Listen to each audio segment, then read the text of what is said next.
வணக்கம். நான் அஸ்ட்ரோ அழகராஜ். இன்று திருமண பொருத்தம் என்பது பற்றிய தலைப்பில் ஒரு சிறு குறிப்பு பார்க்கலாம்.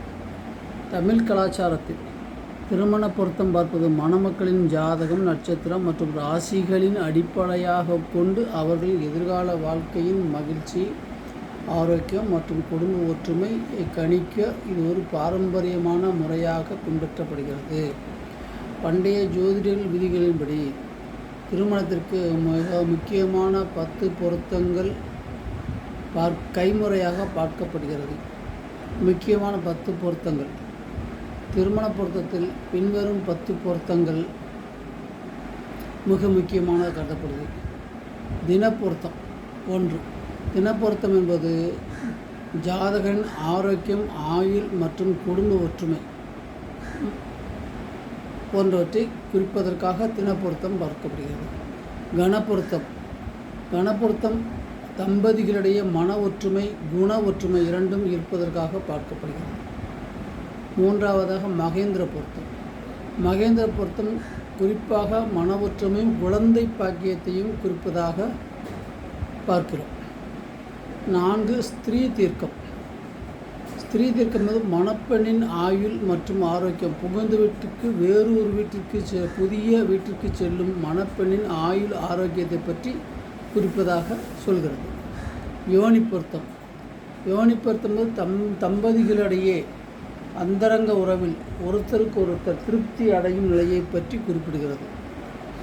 ராசி பொருத்தம் வம்ச விருத்தி மற்றும் வம்ச வளர்ச்சி இவைகளை பற்றி குறிப்பிடும். ராசியாதிபதி பொருத்தம் சந்தான விருத்தி, குழந்தை பாக்கியம் மற்றும் தம்பதிகளிடையே தம்பதிகளின் தந்தை தாய்மார்களின் ஒற்றுமை.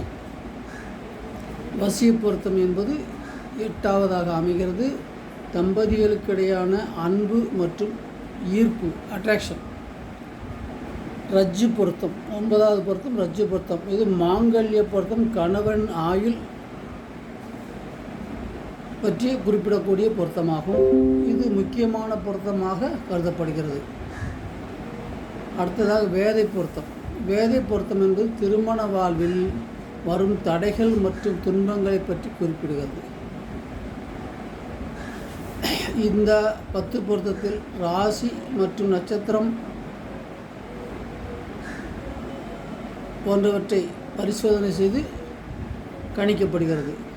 இந்த 10 பொருத்தங்களில் யோனி பொருத்தம் மற்றும் ரஜ்ஜு பொருத்தம் இல்லை என்றால் அந்த ஜாதகங்களை திருமணத்திற்கு சிபாரிசு செய்யப்படக்கூடாது. அடுத்ததாக திருமண பொருத்தத்தில் செவ்வாய் தோஷம். இருவருக்கும் செவ்வாய் தோஷம் உள்ளதா என்று ஒப்பிடப்படுகிறது. இந்த செவ்வாய் தோஷம் ஜாதகத்தில் 2ஆம் இடம், 4ஆம் இடம், 7ஆம் இடம், 8ஆம் இடம் மற்றும் 12ஆம் இடம் ஆகிய ஸ்தானங்களில் செவ்வாய் இருந்தால் செவ்வாய் தோஷம் என்பது பொதுவான விதி. ஆனால் அதற்கு 30லிருந்து 35 விதிவிலக்குகள் உள்ளது. அந்த விதிவிலக்குகளையும் பயன்படுத்தி செவ்வாய் தோஷம் இருக்கிறதா என்று கணக்கிடப்பட வேண்டும். அதன் பிறகு செவ்வாய் தோஷம் உள்ளதா இல்லையா என்பதை குறிப்பிட வேண்டும்.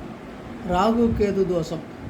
ராகு கேது தோஷம் என்பது லக்னத்திலோ அல்லது 2ஆம் இடத்திலோ ராகுவோ கேதுவோ இருந்தால் ராகு தோஷம் என்று குறிப்பிடப்படுகிறது. இந்த தோஷம் தீர ராகு கேது ஸ்தலங்களில் பரிகாரம் செய்ய வேண்டும். இந்த ராகு கேது தோஷத்தில் 13 வகையான தோஷங்கள் உள்ளது. அந்த 13 வகை என்பது களத்திர தோஷ என்ற வகையில் சேர்கிறது. அதையும் பார்க்க வேண்டும். ஜாதகத்தில் பாவசாமியம் என்ற அமைப்பை கண்டிப்பாக பார்க்க வேண்டும். பாவகிரகங்களான சூரியன், செவ்வாய், ராகு, கேது, சனி ஆகியவை இருவரின் ஜாதகங்களின் எந்த நிலையில் உள்ளது என்பதை பார்க்க வேண்டும். அவ்வாறு பார்க்கும்போது இருவருக்கும் சம அமைப்பாக இருக்க வேண்டும். அதே நேரத்தில் திருமணம் என்பது 23லிருந்து 27 வயதுக்குள் முடிப்பது நல்லது என முன்னோர்கள் கூறுகின்றனர். இதன் அடிப்படையில் திருமண பொருத்தம் பார்த்து தம்பதிகளுக்கு திருமணம் செய்வது சிறப்பு.